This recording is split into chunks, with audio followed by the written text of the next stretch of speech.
Salut à tous et bienvenue sur AZ 237.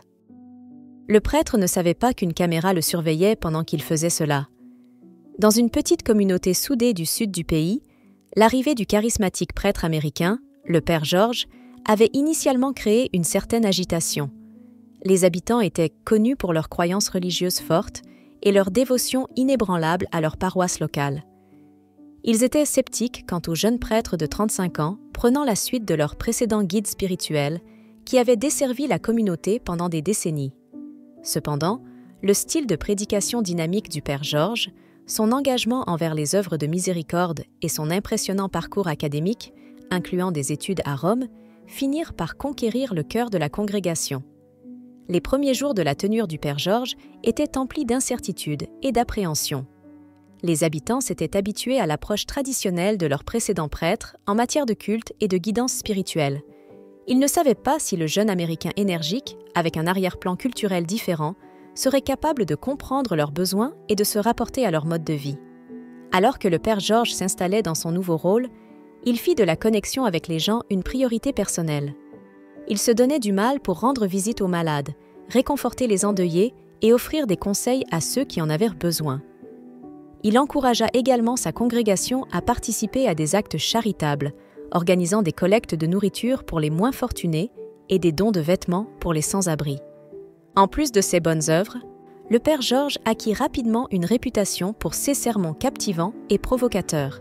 Il avait une capacité unique à rendre les enseignements des Écritures pertinentes pour la vie quotidienne de ses paroissiens, les exhortant à pratiquer la gentillesse, le pardon et la compassion dans leurs interactions avec les autres. Ce sermon, infusé d'anecdotes personnelles et d'une touche d'humour, gardait la congrégation engagée et désireuse d'en apprendre davantage sur leur foi.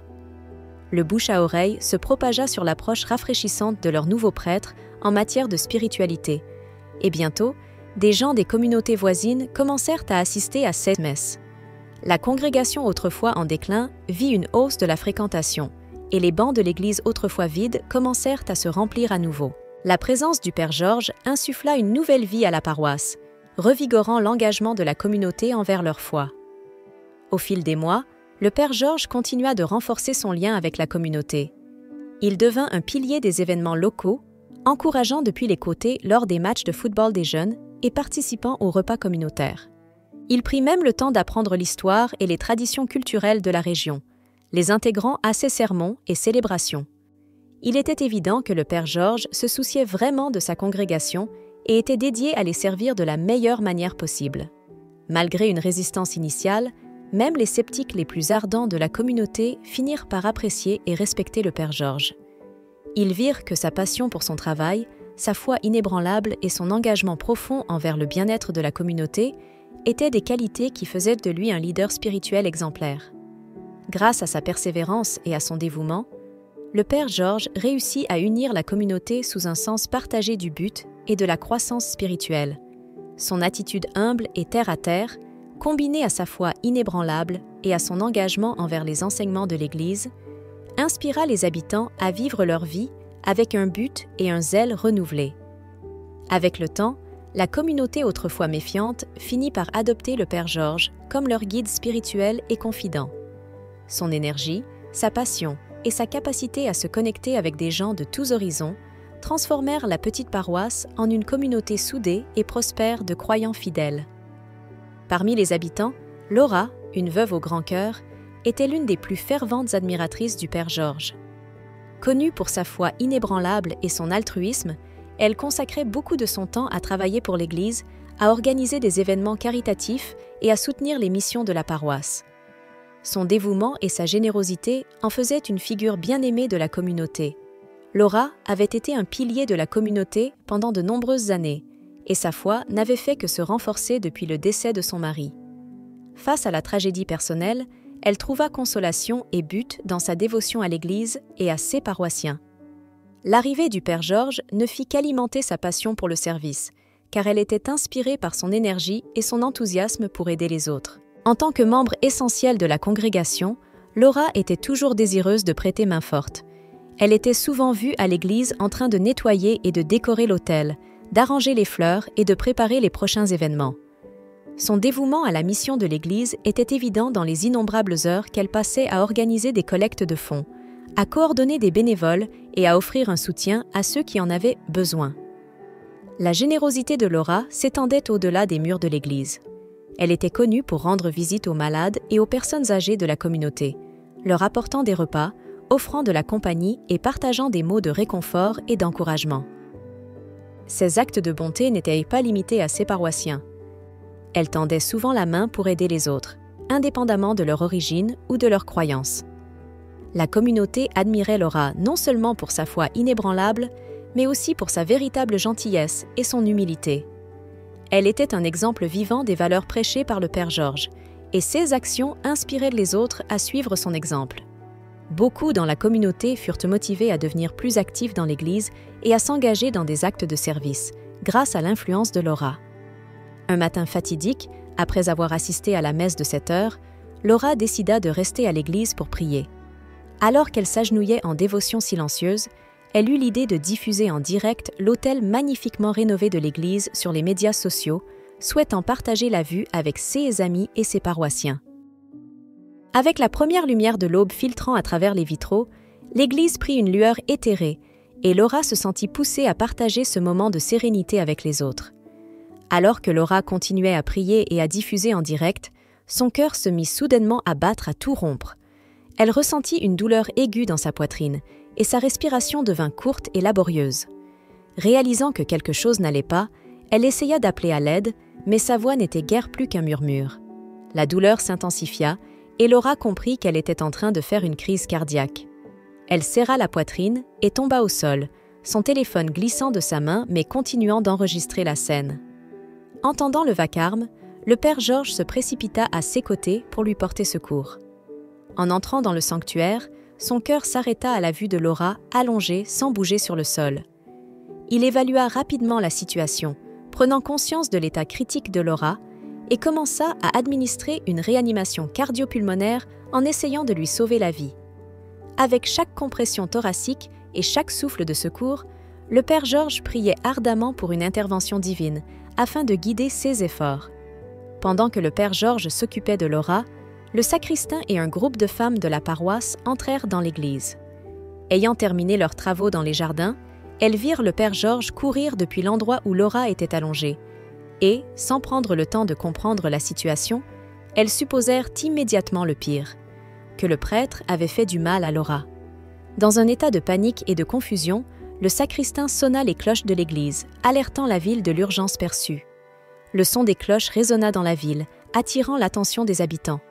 Inquiets pour leurs concitoyens et curieux de ce qui se passait, ils se précipitèrent à l'église où ils rencontrèrent le groupe de femmes bouleversées et le sacristain, qui leur transmirent leurs interprétations erronées des événements. La nouvelle se répandit comme une traînée de poudre, et il ne fallut pas longtemps avant que les autorités locales soient prévenues et se rendent à l'église pour enquêter. Bientôt, les habitants et les autorités locales se rassemblèrent à l'église, demandant des explications. Le Père Georges, visiblement bouleversé, tenta d'expliquer qu'il n'avait fait que tenter de sauver la vie de Laura, mais la foule n'était pas d'humeur à l'écouter. L'atmosphère était lourde de tension et de suspicion, et il semblait que la réputation du prêtre bien-aimé serait à jamais ternie. Une vague d'hystérie s'empara de la foule, la peur et la colère alimentant des accusations sans fondement contre le Père Georges. Cependant, à l'insu de la foule, le téléphone tombé de Laura avait capturé toute la scène en vidéo. Pendant que l'enregistrement continuait, il documentait les tentatives du Père Georges pour réanimer Laura et sa recherche frénétique de l'huile sainte pour administrer les derniers sacrements. La diffusion en direct, toujours active sur les réseaux sociaux, était suivie par beaucoup, y compris plusieurs habitants qui n'étaient pas arrivés à l'église. Les preuves étaient là, mais dans leur frénésie, la foule avait négligé la vérité. Alors que la situation s'intensifiait, l'un des paroissiens les plus jeunes, qui avait regardé la diffusion en direct depuis chez lui, arriva à l'église, montrant à la foule la vidéo sur son téléphone. Les autorités, reconnaissant l'importance potentielle de ces images, prirent le téléphone et examinèrent l'enregistrement. En regardant, ils comprirent la vérité. Le Père Georges avait tout fait pour sauver Laura, non pour lui faire du mal. La vidéo montrait les efforts héroïques du Père Georges pour ranimer Laura, administrer la réanimation cardio-pulmonaire et appeler à l'aide. Il était évident qu'il avait tout fait pour lui sauver la vie, et non pour lui causer du tort. La foule tomba silencieuse alors que la vérité commençait à s'imposer. Ils avaient tiré des conclusions hâtives, accusant faussement le père Georges d'un crime odieux sans aucune preuve. Avec la vérité révélée, les habitants de la ville furent submergés par la culpabilité et le remords. Ils avaient laissé leur peur et leur suspicion obscurcir leur jugement, résultant en la diffamation d'un homme innocent. Honteux de leurs actes, ils approchèrent le père Georges un par un, offrant des excuses sincères et implorant son pardon. Le prêtre, malgré l'épreuve qu'il venait de subir, accepta gracieusement leurs excuses et leur pardonna. Dans les jours qui suivirent, la communauté chercha à réparer leurs erreurs. Ils se sont regroupés autour du père Georges, offrant leur soutien et leur aide de toutes les manières possibles. Ils ont également continué à prier pour Laura, qui restait à l'hôpital en luttant pour sa vie. L'incident avait laissé une profonde cicatrice sur la ville, mais il avait également servi de leçon puissante sur les dangers de tirer des conclusions hâtives et sur l'importance de chercher la vérité avant de porter un jugement. Les événements entourant la crise cardiaque de Laura et les fausses accusations contre le père Georges ont finalement conduit à une période d'introspection et de croissance pour la communauté. Ils avaient été forcés de faire face aux aspects plus sombres de la nature humaine et aux conséquences de leurs actions. Dans ce processus, ils ont découvert le pouvoir du pardon et la valeur de la confiance mutuelle. Au fil du temps, la communauté est devenue encore plus soudée. Les habitants ont compris l'importance de l'unité et de la confiance face à l'adversité. Ils ont pris les leçons qu'ils avaient tirées de cette épreuve et les ont appliquées à leur vie quotidienne, œuvrant pour se soutenir mutuellement et favoriser un environnement de compassion et de compréhension. Ce nouveau sentiment de solidarité s'est étendu au-delà de l'Église et a imprégné tous les aspects de la vie dans la ville.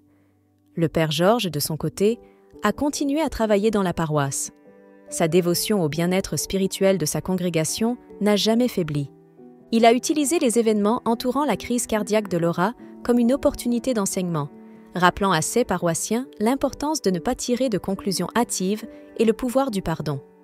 Ses sermons touchaient souvent à des thèmes d'amour, de compréhension et du besoin d'empathie dans un monde de plus en plus divisé. Laura finit par se rétablir complètement et rentra chez elle dans l'étreinte aimante de sa communauté. Elle était reconnaissante pour le soutien et les prières qu'elle avait reçus pendant son séjour à l'hôpital et ressentait un sens renouvelé de sa mission au service de l'Église. L'expérience de Laura et la réponse de la communauté ont servi de témoignage au pouvoir de la foi et à la force de leur lien collectif. Au final, l'épreuve qui avait menacé de déchirer la communauté les avait en réalité rapprochés. Les habitants sont sortis de cette expérience avec une appréciation plus profonde de l'importance de la confiance, de la compréhension et de l'empathie dans leurs relations les uns avec les autres. Ils étaient plus déterminés que jamais à soutenir leurs concitoyens et à travailler ensemble pour créer un avenir meilleur pour leur ville. Au fil des années, l'histoire de la crise cardiaque de Laura et des événements qui ont suivi est devenue une partie de la mémoire collective de la ville, un rappel puissant des dangers de faire des suppositions et de l'importance de chercher la vérité. Par la grâce, le pardon et la sagesse acquises de leurs expériences, les habitants ont continué à construire une communauté forte et aimante qui servait d'exemple d'unité et de foi en action. Quelle est votre opinion au sujet de cette histoire? Dites-le nous dans les commentaires. Merci d'avoir regardé la vidéo. Surtout, n'oubliez pas de cliquer sur le bouton j'aime et partager autour de vous. À très bientôt sur AZ 237.